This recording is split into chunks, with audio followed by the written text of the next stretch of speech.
বন্ধুসকল এই মানুহজনৰ নাম হল সিদ্দিক আহমেদ। ভোটাৰ লিষ্টত তেওঁৰ নাম আহিছে লক্ষ্মী সৰকাৰ। আকৌ এই মানুহজনৰ স্বামীৰ নাম আহিছে আসাম সৰকাৰ। নমস্কাৰ বন্ধুসকল, আপোনালোকে কেনেকুৱা আছে? নিশ্চয় ভালে আছে। তো বন্ধুসকল, আপোনালোকে সকলোৱে গম পায় নতুনকৈ ভোটাৰ তালিকা প্ৰকাশ হৈছে আৰু এইখন ভোটাৰ তালিকা বহু মানুহৰ নাম খেলিমেলি হৈছে। আপোনালোকে নিশ্চয় এই মানুহজনক চিনি পায়। তেওঁ এজন প্ৰাক্তন মন্ত্ৰী আছিলে। তেওঁ এজন অসম চৰকাৰৰ মন্ত্ৰী আছিলে কংগ্ৰেছৰ সময়ত। কংগ্ৰেছৰ সময়ত তেওঁ মন্ত্ৰী আছিলে। তেওঁৰ নাম হল সিদ্দিক আহমেদ। আপোনালোকে এইফালে চাব, ভোটাৰ লিষ্টত তেওঁৰ নাম আহিছে লক্ষ্মী সৰকাৰ।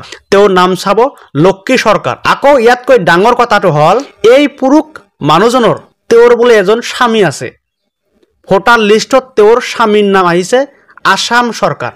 আপোনালোকে এবাৰ ভাবি চাব, এজন প্ৰাক্তন মন্ত্ৰীৰ নাম যদি ভোটাৰ লিষ্টত এনেকুৱা খেলিমেলি হ'ব পাৰে। যদি এজন প্ৰাক্তন মন্ত্ৰীৰ ভোটাৰ লিষ্টত যদি তেওঁৰ স্বামীৰ নাম আহে, তেওঁৰ নাম যদি শুদ্ধ হৈ নাহে, তেনেহলে আপুনি বা মোৰ দৰে এজন সাধাৰণ মানুহৰ নাম নিশ্চয় ভুল হ'ব পাৰে। আপোনালোকে এবাৰ ভাবি চাব, আপুনি আপোনাৰ ভোটাৰ লিষ্টত আপোনাৰ নামটো আপুনি চেক কৰিছেনে? আপোনাৰ ভোটাৰ লিষ্টত আপোনাৰ নামটো আপুনি এবাৰ চাইছেনে? আপোনাৰ নামটো শুদ্ধ আছে নে ভুল আছে? এনেকুৱা ডাঙৰ মানুহৰ নাম যদি ভুল থাকিব পাৰে, নিশ্চয় আপোনাৰ নামটো ভুল হ'ব পাৰে। গতিকে এতিয়াও সময় আছে, আপোনালোকে আপোনাৰ নামটো চেক কৰক। তো আপোনালোকে আপোনাৰ ভোটাৰ লিষ্ট আপুনি কেনেকৈ চেক কৰিব, মই সেই ভিডিঅ'ৰ লিংকটো এই ভিডিঅ'ৰ ডিছক্ৰিপশ্যনত ৰাখি দিছোঁ। আপোনালোকে সেই ভিডিঅ'টো চাই ঘৰতে বহি আপোনাৰ নতুন ভোটাৰ লিষ্ট আপুনি ডাউনলোড কৰি দেখিব পাৰিব।